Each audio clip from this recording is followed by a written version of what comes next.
warahmatullahi wabarakatuh. Alhamdulillah, summa alhamdulillah. Alhamdulillahilladzi hadana lihadza wa ma kunna linahtadiya laula an hadana Allah. Asyhadu an la ilaha illallah wahdahu la syarikalah wa asyhadu anna Muhammadan abduhu wa rasuluhu wassalatu wassalamu ala nabiyya ba'dah amma ba'du. Tuan-tuan dan puan sidang jemaah yang dikasihi, alhamdulillah di tengah hari ini kita diberikan ruang dan peluang oleh Allah dan kita mengambil ruang dan peluang tersebut. Mudah-mudahan perkongsian kita dalam Raudatul Jannah menjelang solat zuhur ini diberikan oleh Allah keberkatan, rahmatnya, dan diberikan kepada kita banyak jalan keluar dalam apa yang kita hadapi dalam kehidupan ini. Di dalam sepotong hadis Nabi SAW yang diriwayatkan oleh Imam Bukhari, Rasulullah SAW menyebutkan kama qala man yuridillahu bihi khairan yufaqihu fid din. Barang siapa yang Allah kehendaki baginya kebaikan, maka Allah beri dia faham akan agama. Bila mana agama disebutkan secara umum sebagai way of life, cara hidup, artinya Allah bagi kita faham jalan nak hidup. Maksudnya kita kurang buat silap. Itu untungnya bila seorang itu dikasihi Allah dan diberi faham dia bagaimana dia nak hidup. Kan kita kadang-kadang bila kita buat satu benda, kita kata Allah, kalau hari itu tak buat, benda-benda macam tu. Kadang kita labur kat satu tempat, Allah silap, tak tanya orang dulu, macam itulah. Kalau benda-benda berupa maddi, material ni, kalau takat hilang tak apa, kita boleh cari balik. Tapi kalau kita hilang benda berbentuk emosi, kasih sayang, kehilangan orang, yang tu berat sebenarnya sampai mati. Parut tu kekal dalam perasaan. Tapi orang-orang yang Allah beri padanya jalan untuk dia nak hidup, dia akan lalu hidup ni, susah atau senang, tenang atau gundah, dia akan lalu dengan pimpinan Allah. Bukan kata kalau Allah pimpin tu tak berlaku masalah, berlaku juga. Tapi dia boleh melalui hal tersebut dengan tenang. Tu yang kita naklah hidup ni, kita nak tu lah. Tuan-tuan, kalau adalah orang jual pil tenang dekat farmasi, saya ingat orang beratur waktu nak pergi kerja dengan nak balik kerja, nak beli pil tenang, telan 2 biji, lalulah apa masalah lah hidup ni pun. Senyumnya kat muka.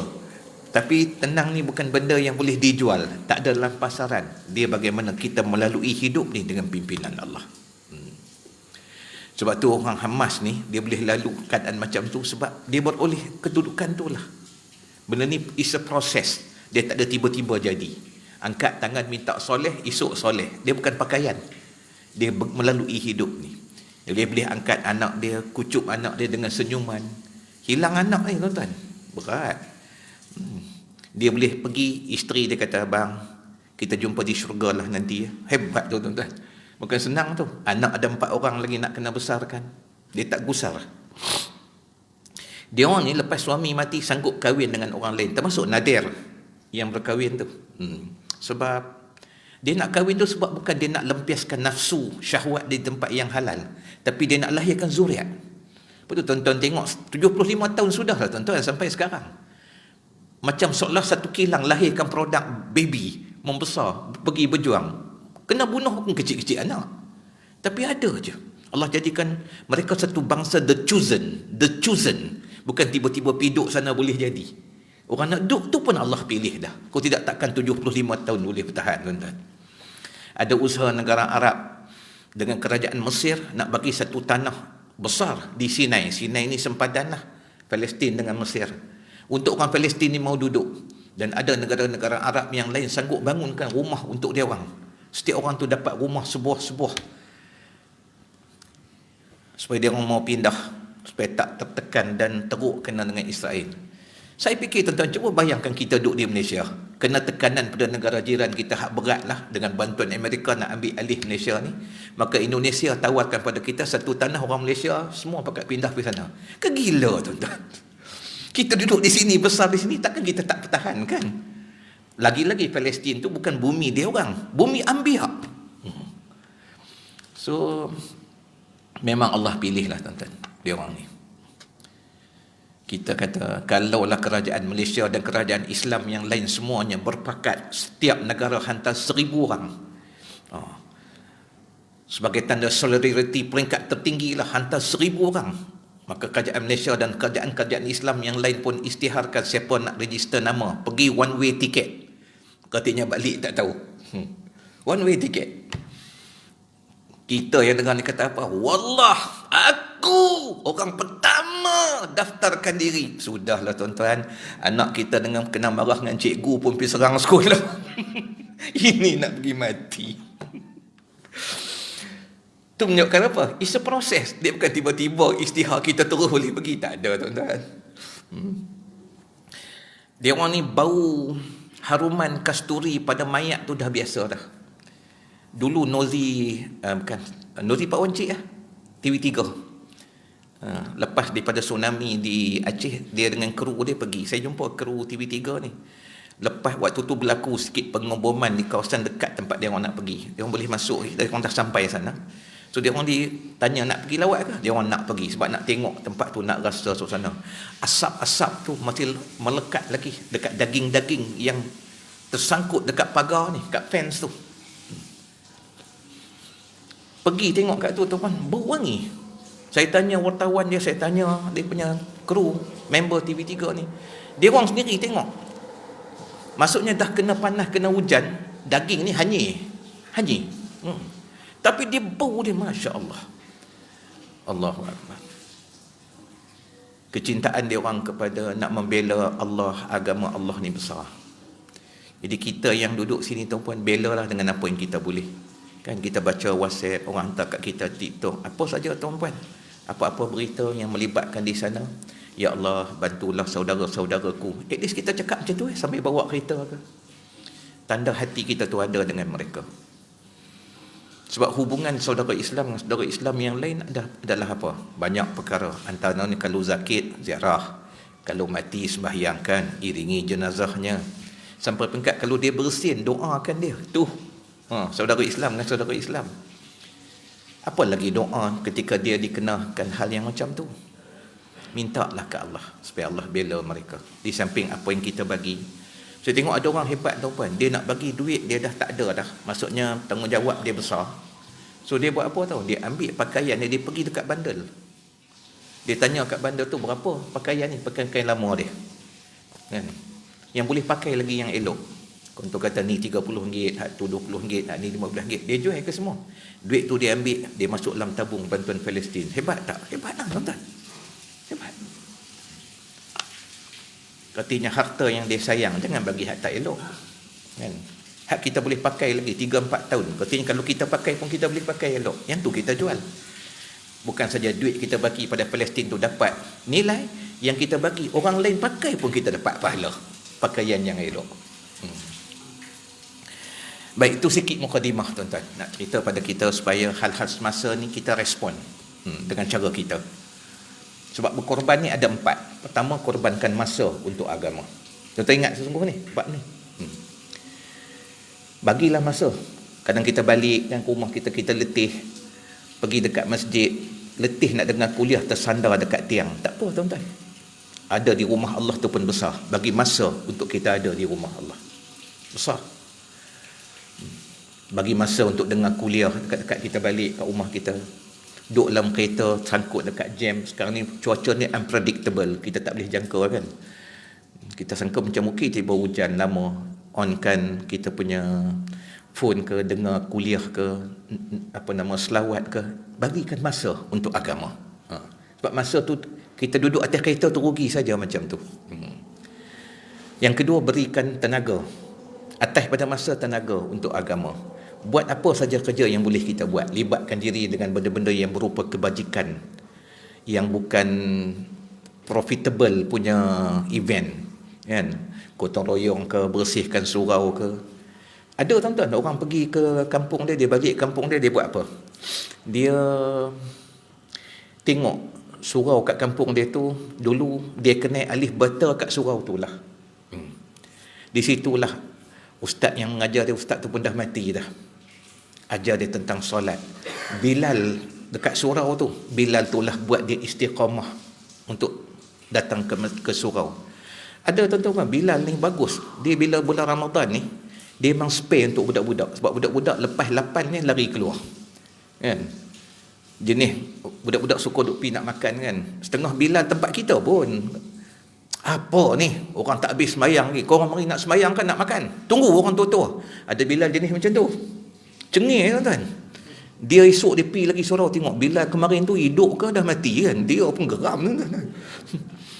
Tapi ada Bilal lah bagus. Dia tengok budak-budak mari makan dulu. Dah mari surau ni makan, dia jamu budak-budak tu makan dulu. So budak tu esok suka pergi surau, bukan pasal nak semayang, nak makan. Lama-lama lekat kaki dia dekat surau. Hebat tak? Bilal tu tak ada nama pun. Kalau dia pergi kenuri, orang MC pun tak istihar, telah datang Bilal surau kita. Tak ada tuan-tuan. He is nobody. Kalau dia balik pun tak nambah kurang meriahnya majlis kenuri itu. Tapi kalau dia berdoa, tidak ada malaikat yang tak aminkan doanya. Sebab kerjanya hebat. Bawa orang supaya datang cinta di rumah Allah. So kita bila balik kampung kita, kita terkenang semua benda tu. Takkan kita pergi semayang aja. Kita tengok masjid tu punya kutipan RM2.50, RM4. Saya pernah pergi satu surau tu, kutipan tu, nak panggil ustaz main ceramah pun payah. So dia buat apa? Dia tengok tek cicak ni penuh. Takkan nak buh duit kat tabung tuan-tuan. Masjid surau tu fikir lebih utama nak bayar bil. Kalau kita bagi duit. So dia buat apa? Ada orang bagus, dia tengok apa yang sesuai dengan surau tu, dia pergi beli vacuum cleaner. Lagi senang, orang nak cuci. Tuan-tuan fahamkan maksud saya? So kita korban sesuai dengan apa yang keperluan kat tempat tu. Ni orang bagus lah. So tuan-tuan, inilah tajuk saya nak bicara pada hari ini. Baru nak cerita dia. Nak cerita tak betul ni. Saya perlu cerita the needs, keperluan. Kenapa tajuk ni penting? Tajuk saya berikan pada Cik Rani, sahabat saya ni, tentang pembinaan, menakah ataupun menapak diri kita daripada Muslim menjadi mukmin, mukmin menjadi muhsin, muhsin menjadi mukhlis, mukhlis menjadi muttaqin, darjat tertinggi. Khatib atas mimbar khutbah selalu sebut, bila dia nak start khutbah aja, tuan-tuan kalau khutbah pergi kat biar rakyat ni,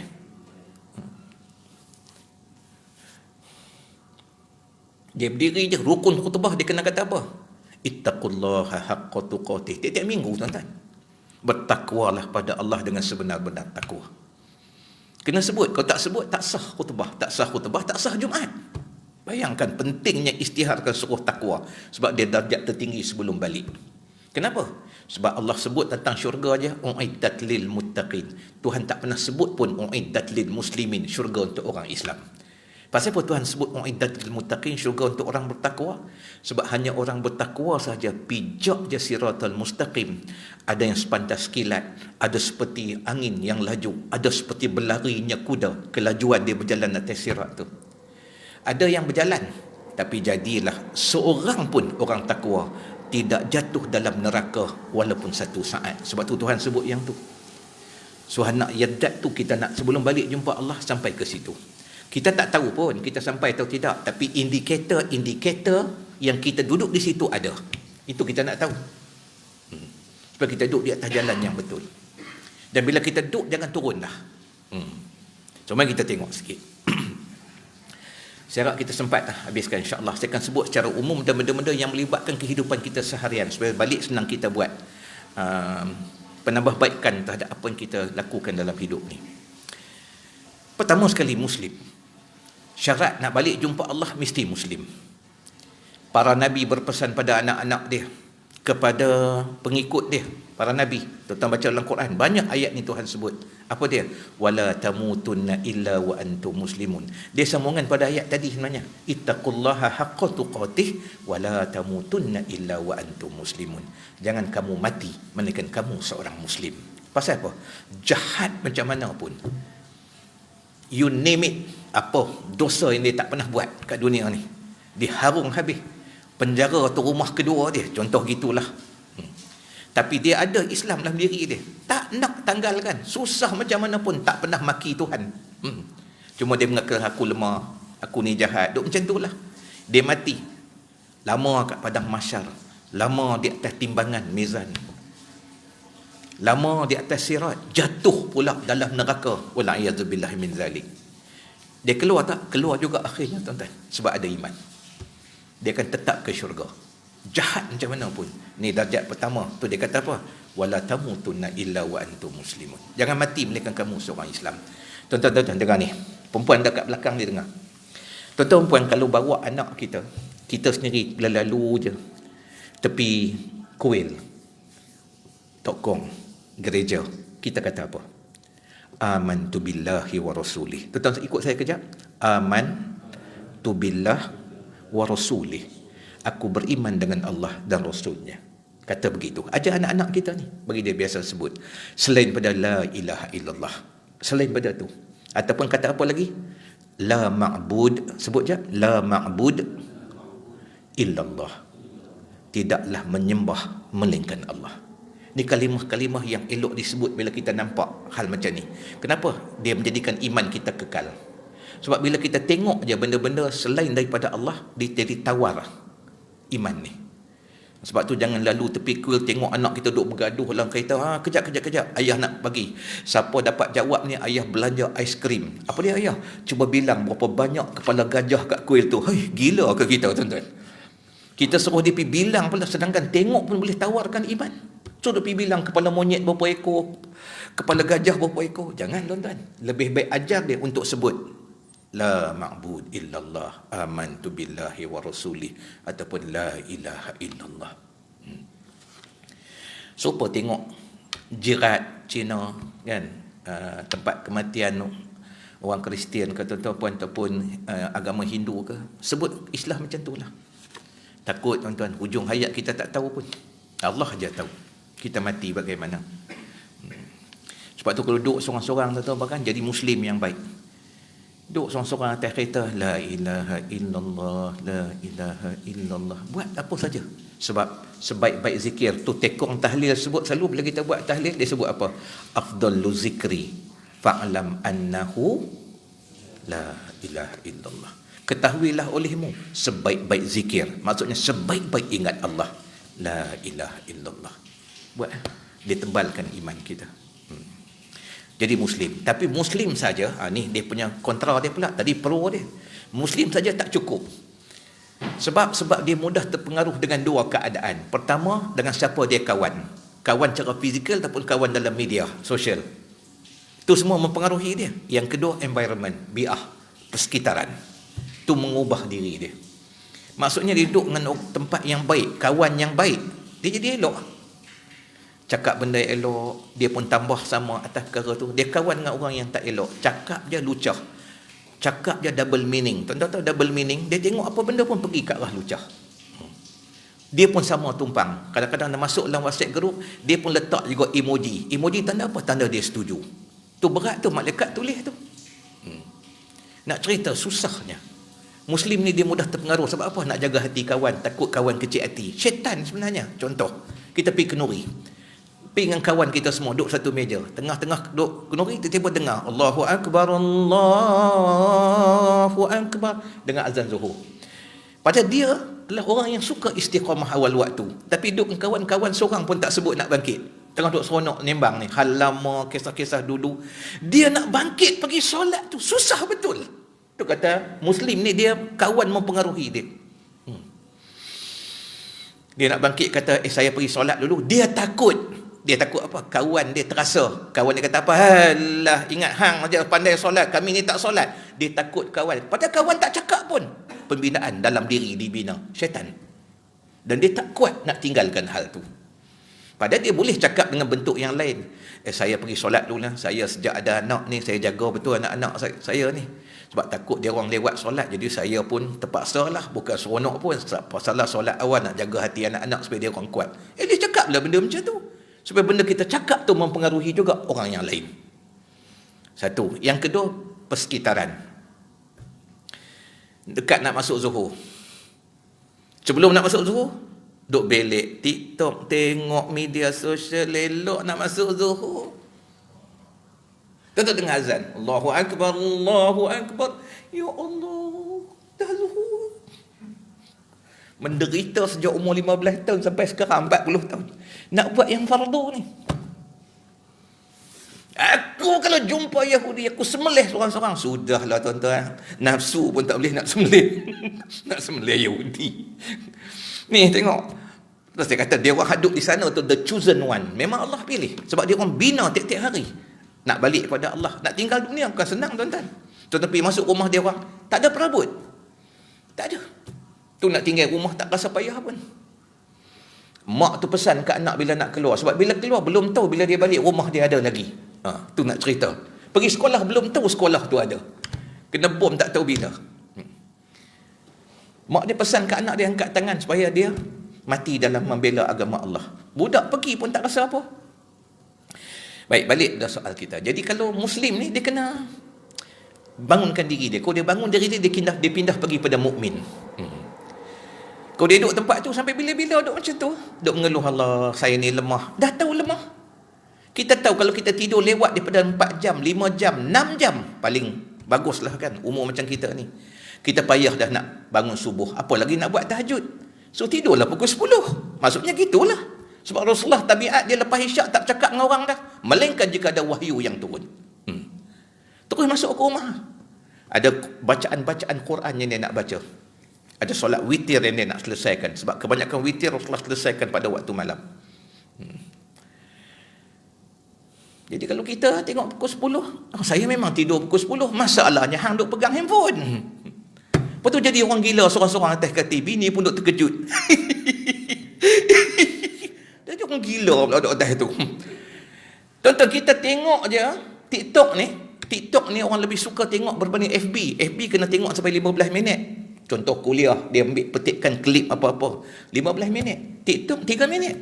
Tu kita scroll, kita tak sedar. Tonton 2 jam. Pada duduk atas katil pukul 10 dah. Tidur pukul 12 juga. So kita kena tahu apa kelemahan kita dan kena tahu apa potensi. Potensinya, jangan pegang handphone. Supaya esok kita boleh bangun. Kena macam tu lah.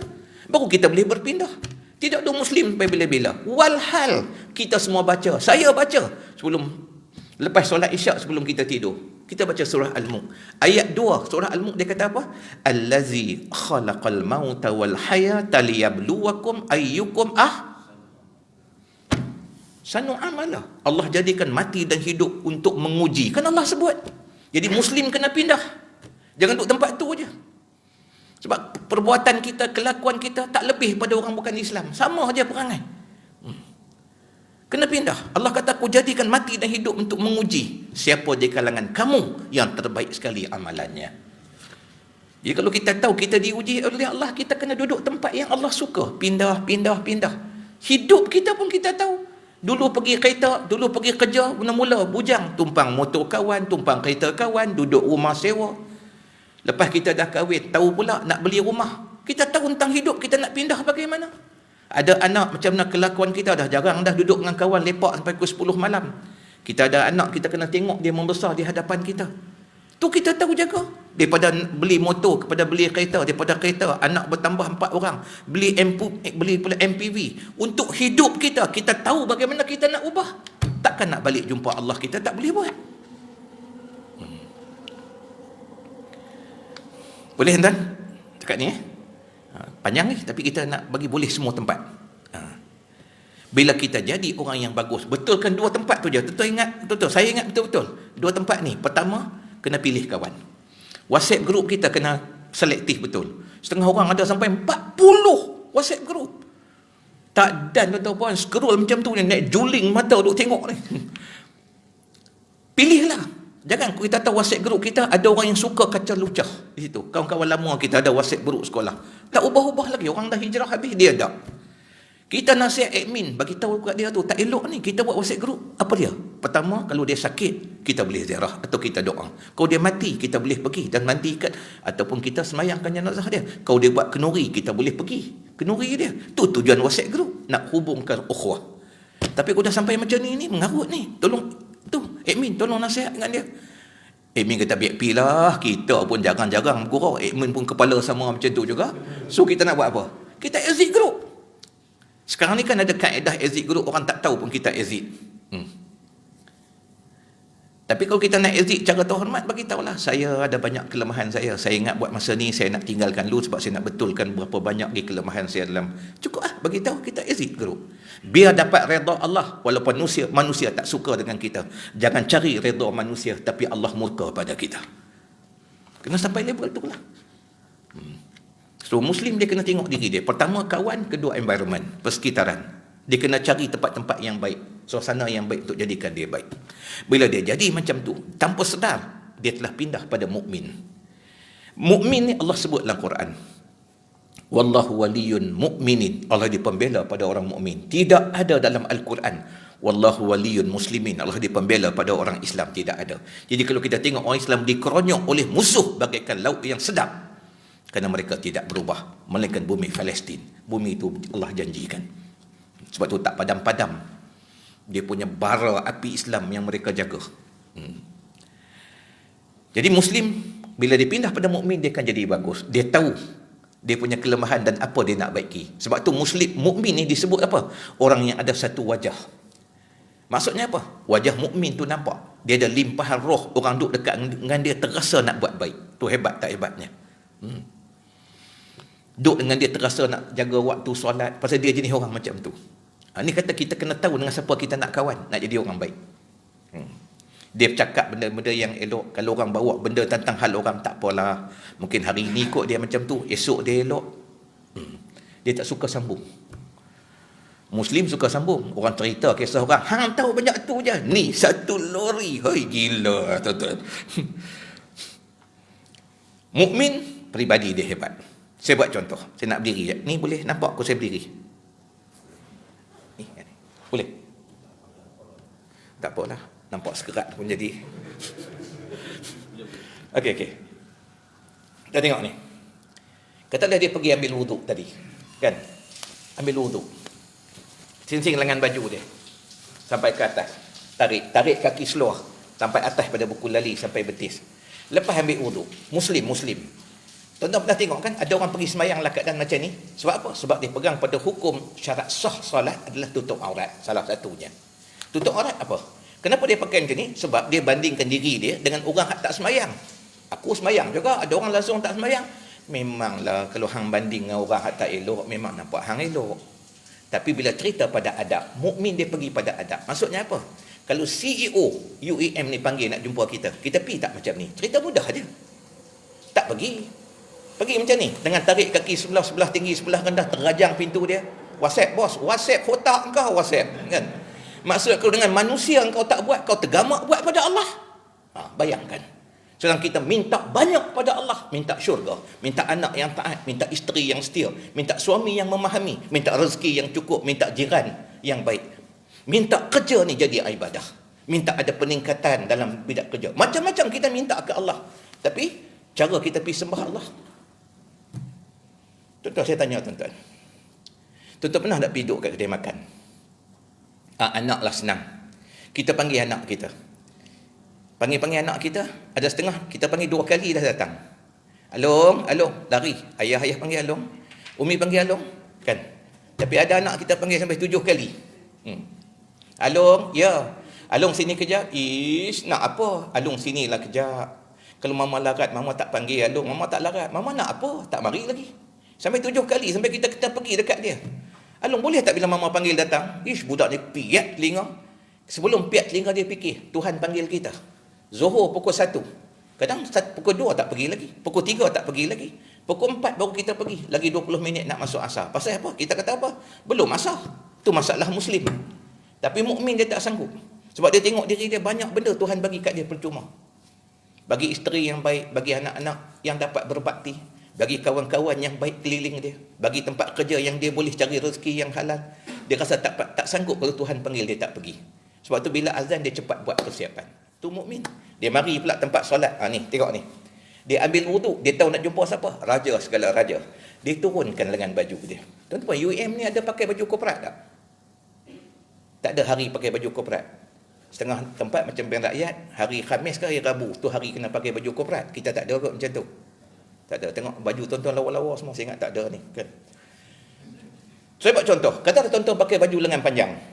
Lepas kita ambil wuduk, kita baru tarik baju kita ke atas. Kita kata, alah panas lah, nak kancing balik. Panas tak apa, jangan tarik. Kenapa? Sebab Rasulullah sebut Allah itu sifatnya jamil, hubbul jamal. Allah tu indah dan dia suka pada keindahan. Buat kerana Allah. Maksudnya jangan tarik, lipat. Kalau kita lipat dengan baju kita sebelah kanan 2 kali, lipat juga sebelah kiri 2 kali. Itu maksudnya. Jangan tarik. Seluar kita pakai tu, sebab kita pakai kasut, maka dia punya seluar tu dia tergantung elok. Sama dengan kasut di bawah. Tapi kalau kita tanggal je kasut kita nak datang solat, maka seluar tu jadi labuh, meleret ke bawah. Tuan-tuan faham kan benda tu?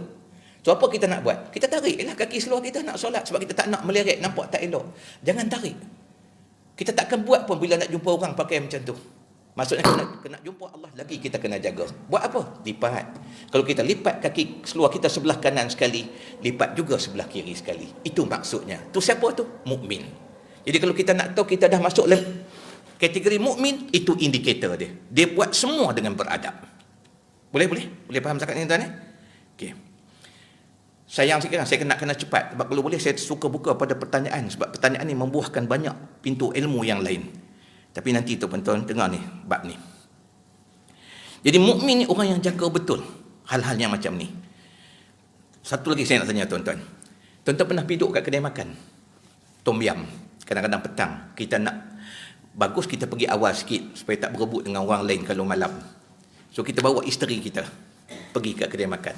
Sampai kedai makan, budak tu pun datang. Dia kata, cik nak order apa? Kita pun order lah semua tuan-puan. Dia pun masuk ke dalam. Kita pelanggan pertama. Lepas tu tak lama lepas tu mari satu couple duduk di meja sana. Tak lama lepas tu mari pula satu family duduk kat meja sana. Bila makanan keluar, pernah jadi tak? Pernah jadi tak? Bila makanan keluar pergi kat meja orang, pada kita duduk dulu. Pernah tak tuan-tuan? Isteri kita geram tu. Dia geram. Kita pun tak tahan tu pun panggil, bro sini, abang duduk dulu kan? Ya abang. Habis kenapa abang punya tak sampai? Tak tahu abang, orang dapur kot salah letak kertas kotak engkau kertas kan? Kita mula nak marah. Kalau kita makan juga, mungkin itulah hari terakhir kita akan makan di situ. Kita marah sebab hak kita tak dapat. Rupanya kita sedang ditarbiah Allah. We are living in the largest university in the world. But to learn in this school, we must open our heart and open our mind. Sebab mata bila tengok nak salahkan orang aja. Rupanya Tuhan sedang sekolahkan kita. Tuhan kata, Sabri, aku panggil engkau Zuhur tadi pukul 1, kau tak datang kan? Pukul 2 kau tak datang, pukul 3 kau tak datang, pukul 4 kau biar aku nanti kau 3 jam. Aku bagi sebab yang pegang hati orang adalah aku. Ya muqallibal qulub. Wahai Tuhan yang membolak-balikkan hati. Kan kita minta, sabbit qulubana, tetapkanlah hati kami ala dinika wa ala ta'atik, atas agama dan atas ketaatan.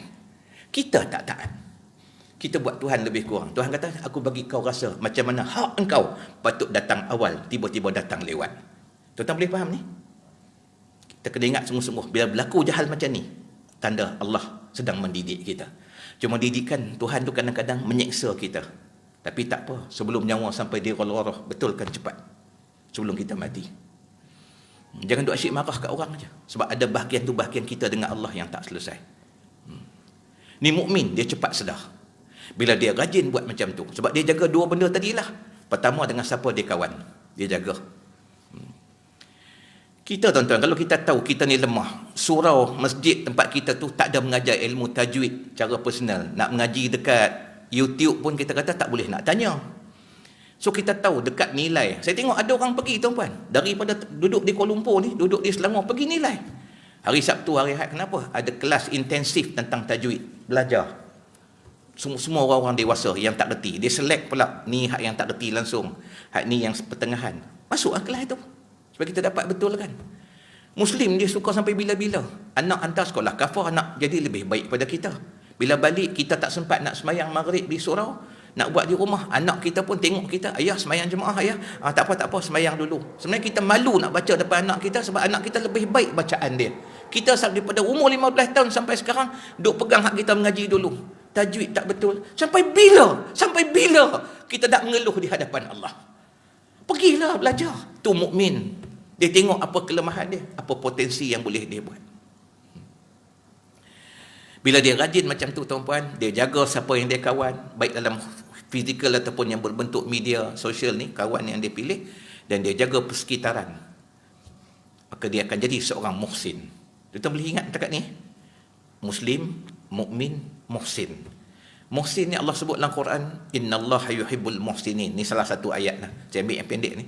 Allah sangat mengasihi orang-orang yang suka memperelokkan, memperbaiki, tambah nilai. Ni muhsin. Dia mari ke surau tempat dia. Setengah orang ambil mushaf Quran ni pandai, tapi letak balik tak pandai. Tuan-tuan pernah tengok tak? Rata orang letak mushaf. Kata orang dah susun elok dah. Tu jenis apa tuan-tuan? Jenis waktu kecil, kalau dia tak susun, mak dia tolong angkat. Saya nak nasihatkan diri saya dan kita semua. Balik rumah, kalau tengok tuan kasut tak susun, dekat rak tu, kita balik rumah kasut sekolah dia tak susun. Tuan-tuan, kalau ada maid di rumah, pesan kat maid, bibi, jangan angkat kasut anak saya. Biar dia angkat sendiri. Kenapa? Sampai besar dia akan menyusahkan orang kalau orang tolong angkat. Dia kata tak apa, tak letak, nanti ada orang lain akan buat. Tengok bilik air kita, ada kencing yang tak flush. Jangan kita tolong flush. Sampai ketua, ni kerja kat UAM, pergi Putrajaya tuan-tuan puan, semua educated.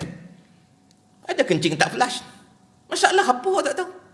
Dia suka pegang, tak apa, tak flush, nanti orang lain mari, kencing tambah, flush, jimat air. Angah dia, jimat air. Engkau punya masalah engkau tak selesai, suruh orang lain selesai. Pasal apa? Sejak kecil ada orang duk buat. Mukmin dia label biasa, tapi nak cerita muhsin, dia suka memperelokkan walaupun bukan dia yang buat masalah. Kalau Muslim tengok kencing tak flush, siapa dia ni? Ni bukan staf UAM, ni jangan ustaz amai ceramah dah balak pergi kat ustaz tu pula dah. Apa hal ni tuan-tuan puan? Duk mereka benda mengarut.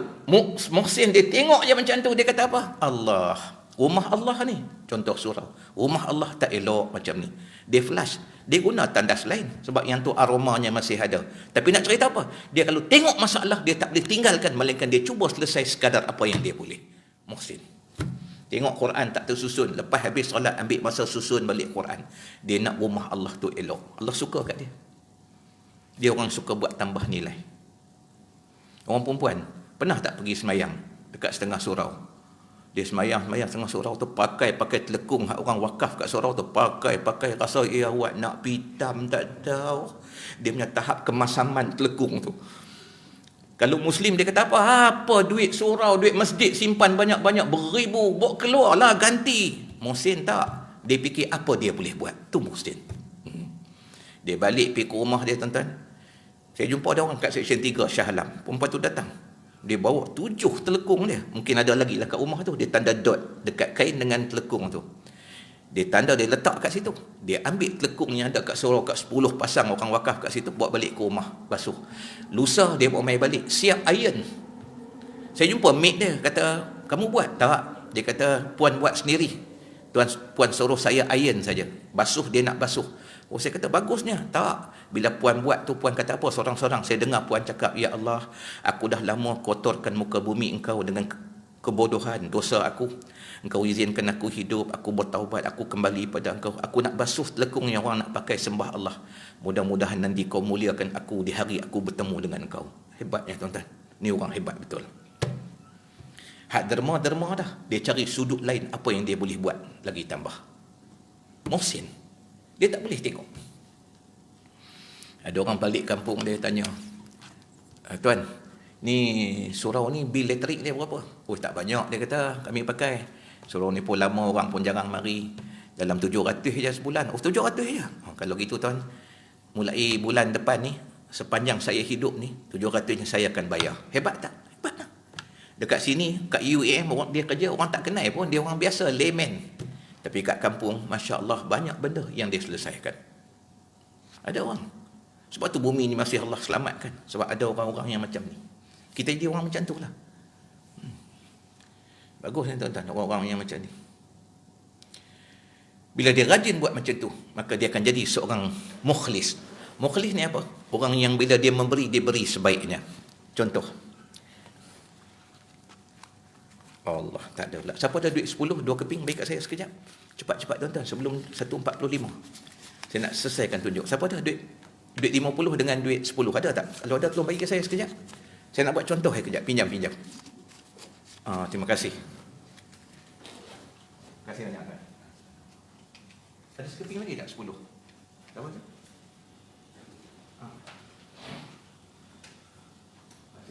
Tuan ingat pinjam. Utang. Okey, tuan-tuan tengok ni.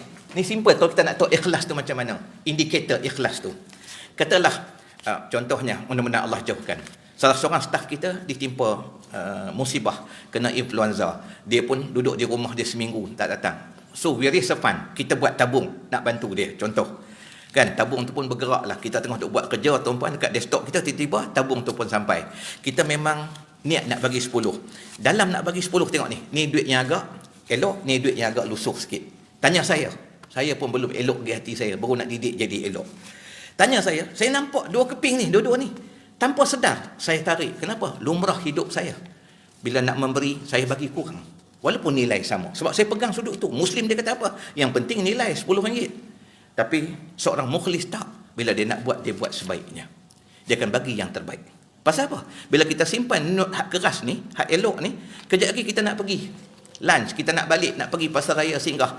Tak ada dah duit 10 melainkan sekeping ni. Kita buat keluar tak? Kita buat keluar juga. Itu pun Allah tanya KPI dalam memberi kita dengan Allah. Kenapa untuk aku kau pilih yang lusuh? Itu pun Allah tanya. Masya Allah. Waktu bila nak memberi, beri yang terbaik. Bukan sikit atau banyak. Dah sampai kat masjid, biasa duk bagi RM10. Tabung subuh duk letak RM2, RM2. Tapi kalau tabung masjid hari Jumaat, memang aku tak 10. Hari tu pergi tuan-puan dekat masjid Berakyat ni, pergi tengok, duit 10 tak ada. Yang ada duit 20. Oleh kerana dia seorang yang istiqamah memberi, mukmin, dia akan tetap letak juga 20. Sebab dia suka memberi, dia tak nak miss, dia letak 20. Masalahnya bila? Masalah bila mari minggu depan. Waktu dia nak letak 10, dia lintas masuk ni. Bukan minggu lepas hang letak 20 dah. Kira cover apa cover? Ni kata syaitan. Mukmin dia ambil kira benda tu, tapi mukhlis dia kata apa? Dia tetap memberi. Kenapa? Sebab bila dia tarik tuan-puan, dia tengok ada 20 kat tangan dia. Dia kata apa? Sabri, engkau nak bagi 10, tapi yang ada 20. 20 ni sebenarnya Allah yang minta engkau bagi. Engkau memang nak bagi 10, tapi Allah kata bagi 20. Mungkin ada hajat dia yang selama ni tertunggak, Allah nak tunaikan. Hak tu dia nampak sudut tu. Lepas tu dia takkan kurang bagi. Hak lepas 20 tu kira nak selesaikan berapa hajat dia. Baik di sini ataupun di sana. Lagi, contoh tengok ni. Duduk kat masjid, tengah duduk baca Quran. Tengah-tengah duduk baca Quran, tabung datang. Bila tabung tu datang, memang kita niat nak bagi 10. Tanpa tengok kat poket kita, tengah duduk baca Quran, tarik, terkeluar 50. Alamak. Dia buat apa tuan-tuan? Dia buat masuk balik lah. Sebab memang dia istiqamah bagi 10. Okey tak? Okey. Tapi mukhlis, bila dia tarik 50, dia kata apa? Sabri, engkau nak bagi 10 kan? Tapi tarik ini adalah gerak Allah. Tidak ada satu pun gerak ke arah kebaikan, melainkan semua datang daripada Allah. Dia tak buat masuk balik lah. Ni hebat lah tuan-tuan. Kita dengar dulu lah cerita dia. Macam mana orang-orang yang dikatakan ikhlas tu. Bukan sikit atau banyak, tapi bila dia beri yang terbaik. Mak kita call, Along boleh balik tak? Alhamdulillah, insyaAllah mak Along balik. Tu siapa? Orang ikhlas. Dia kira mak dia call, minta balik, gerak itulah gerak Allah. Bukan mak dia yang cakap, tapi Allah yang nak dia balik tengok mak dia. Tapi kalau Muslim, nantilah mak sibuk ni. Kan bulan lepas dah balik dah. Muslim. Dia akan jadi orang situ. Kalau kita nak bergerak jadi orang lebih baik, kita pindah-pindah. Cepat duduk tempat-tempat yang Allah nak kita duduk. Boleh tuan-tuan? Boleh faham zakat ni kan?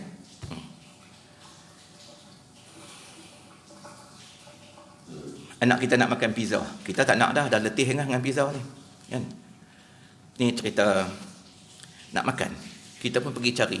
Tengok tempat tu elok, orang pun tak ramai, kita pun masuk. Bawa isteri kita, bawa anak kita seorang hak duduk dengan kita ni.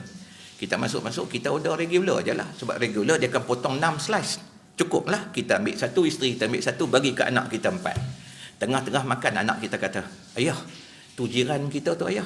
Anak dia satu sekolah dengan Angah. Kenapa? Ayah dia kan dah mati ayah. Mak dia bukan kerja ayah. Mak dia ayah, ada anak 7 orang ayah. Campur dengan mak dia 8. Ayah belilah ayah pizza dekat dia. Gerak siapa? Kalau kita kata apa? Pandailah adik-beradik dia ramai, takkan dia orang tak tengok. Muslim. Tapi mukhlis, gerak itu gerak Allah. Yang suruh kita beli itu bukan mulut anak kita, tapi adalah Allah. Sebab kita minta banyak hajat kita pada Allah. Allah nak tengok macam mana kamu memberi. Kita pun pergi kat kaunter, dek, satu lagi pizza, take away. Abang nak saiz apa? Regular. Pasal apa kita minta regular? Kita kata pasal aku pun makan regular. Masalah engkau 3 orang. Hak tu 8. Anak 7 campur mak. Macam mana nak koyak? Bergaduh pula pasal pizza hak kita bagi. Belilah Lush akan potong 8. Kita kata aku pun makan regular, ni masalah kita. Kita duk banding apa kita makan. Bila memberi, tengok orang tu. Sebab Allah tak tengok pizza kita bila makan pergi ke tandas. Tapi cara kita memberi dipandang Allah. Macam tu lah. Kakak kita jaga mak kita sampai mak kita mati. Tak sempat nak pergi mana-mana. 8 tahun jaga mak. Angkat mak cempung bilik air. Cuci punggung mak. Ganti diapers. Bawa balik. Sikatkan rambut. Bedakkan pakai baju. 8 tahun. Kita nak balik. Ziarah kakak kita. Belilah. Kita beli juga. Bukan kita tak beli. Kita beli apa? Kita punya anniversary. Beli kek. Red velvet. Indulgent. Harga 100 lebih. Kat kakak kita pergi kat Giant. Hadiah juga, adik-beradik lain langsung tak balik. Masalah kita suka buat bandingan. Bila nak memberi, beri yang terbaik. Kakak kita jaga mak kita yang kita tak mampu nak jaga. Bagi kakak kita macam mana kita makan. Itu yang Allah pandang. Itu mukhlis. Dia bagi pada orang terbaik macam mana yang dia dapat. Boleh tuan-tuan? Yang terakhir. 5 minit. Muttaqin. Tak sempat ni. Muttaqin satu bab khas. Nak cerita sikit je. Muttaqin tuan-puan, setiap benda dia akan buat lebih baik. Contoh, dia tahu dah Zuhur masuk pukul 1. Dan dia kalau masuk bilik air ambil masa 20 minit. Maka dia kena masuk bilik air pukul 12.30. Barulah dia keluar pada bilik air pukul 12.50. Ada 10 minit lagi masa. Nak semayang, pergi semayang di surau masjid ke? Sayugia bagi laki-laki semayangnya adalah di rumah Allah. Nak pergi naik basikal ke? Nak naik motor? Nak naik kereta ke? Dia sempat. Dia nak bila azan Allahu Akbar, Allahu Akbar, dia dah ada dalam rumah Allah. Dia tak nak bila Tuhan panggil baru dia pergi. Dia nak sebelum Tuhan panggil dia pergi. Dia beradab betul dengan Allah. Dia termasuk dalam surah Al-Waqi'ah yang kita baca tu. As-sabiqun as-sabiqun ulaikal muqarrabun. Orang-orang muqarrabun, mereka mendahului kebaikan. Sembah Allah pada waktunya okey, tapi dia nak mendahului kebaikan sebelum Tuhan panggil. Ni orang bagus. Lagi, last sekali. Ni bilik air rumah kita. Saya nak kena tunduk ke? Oh, okey boleh macam ni. Okey. Ni bilik air rumah kita. Kita nak keluar pada bilik air. Nak keluar pada bilik air. Bagi orang yang dah kebiasaannya masuk bilik air selesaikan hajat, subconscious mind dia berjalan. Apa subconscious mind? Akal bawah sedar. Masuk bilik air, selesaikan hajat, gosok gigi, ambil wuduk. Contoh nak tidur malam. Pakej dia. Tapi kadang-kadang ada waktu kita letih sungguh. Kita pernah terlupa. Betul tak? Kita masuk bilik air, selesai hajat, kita terus keluar. Kita terlupa wuduk. Sampai bila kita keluar tu bilik air, tengok ni. Apa yang jadi. Semua dia datang daripada Allah. Ingat, setiap kebaikan, dia datang lintas Allah. Keluar pada bilik air, dia mari. Allah terlupa wuduk. Dia trigger masuk. Allah terlupa wuduk. Siapa datangkan tu? Allah. Tak ada syaitan. Tak ada syaitan nak bisik. Sabri, hang terlupa wuduk ke? Syaitan mana pula lah yang beriman malam tu. Maksudnya, setiap benda baik datang pada Allah. So, bila dia datangnya macam tu, Allah terlupa wuduk, masuklah balik. Memang malam tu, Allah nak selesaikan banyak hajat dia. Ada orang nak buat benda tak elok, santau, sihir, Allah nak lindung dia pada malam tu dan keluarga dia. Ataupun dia mati malam tu, dia mati dalam dia mengingat Allah. Kalau dia berjaya bangun pagi esok umurnya panjang, esok lebih baik pada hari dia tinggalkan. Tu kelebihan tu. Tuhan nak bagi kat dia. Dan dia ambil benda tu, dia masuk balik. Yang takut, sebagai penutup ni, takut apa tuan-tuan? Kena kat saya, kena kat tuan-tuan perempuan semua. Kita langkah keluar bilik air, dia mari lintasan tadi tu. Allah terlupa wuduk. Sebaik dia hak pertama datang, dia mari lintasan kedua. Allah, dah lap dah badan, tak teringat tadi, esok je lah. Yang tu syaitan. Dan biasa kita lebih senang ikut yang kedua, sebab kita dah keluar dah. Sayang, sebab malam tu, malam Allah nak tunaikan hajat. Jadi mulai sekarang, setiap benda baik lintas kat diri kita, ambil sifat muttaqin. Buat, bukan banyak atau sikit, tapi buat yang terbaik. Kerana bila sebut muttaqin, padanya ada muslim, padanya mukmin, padanya muhsin, padanya ada mukhlis, sifat muttaqin. Mudah-mudahan Allah bela kita semua jadi orang yang baik dalam hidup ni, suka pada kebaikan dan suka membuat kebaikan. Mudah-mudahan Allah panjangkan umur kita dalam kita dapat berbuat setiap perkara itu menjadi ibadah. Mudah-mudahan Allah jadikan tempat kerja kita ni bukan sekadar kita bekerja, tapi menjadi ibadah kita di sisi Allah. Mudah-mudahan Allah kurnia pada kita keluarga yang bahagia dan membahagiakan kita, menjadi suami dan isteri yang saling memahami dan menyayangi, beroleh anak-anak yang memberatkan timbangan kita di hari kita menghadap Allah Subhanahu Wa Taala. Mudah-mudahan Tuhan kurnia pada kita kesihatan yang dapat kita manfaatkan. Mudah-mudahan Tuhan selamatkan kita dan umat Islam seluruhnya daripada bahana fitnah, fitnah neraka, fitnah kubur, fitnah semasa kita hidup dan lepas mati. Andainya nama kita dipetik, Nama kita disebut lepas mati, yang disebut hanyalah kebaikan dan kebajikan yang pernah kita buat sewaktu kita hidup. Dan mudah-mudahan Allah selamatkan kita semua daripada bahana fitnah kejahatan Al-Masihid Dajjal. Ya Allah, belalah saudara kami di bumi Palestin. Menangkanlah mereka, Ya Allah. Belalah mereka, Ya Allah. Jadikanlah apa yang mereka lakukan mendapat pahala syahid di sisimu. Gantikanlah syurga lebih baik daripada dunia yang pernah mereka duduk dahulu. Kurniakanlah pada ahli keluarga mereka kesabaran yang tinggi, Ya Allah. Allahumma ya Allah, makbulkanlah segala hajat mereka dan tunaikanlah segala doa kami, ya Allah. Wa sallallahu ala sayyidina Muhammad wa ala alihi wa sahbihi ajma'in. Walhamdulillahi rabbil alamin. Assalamualaikum warahmatullahi wabarakatuh.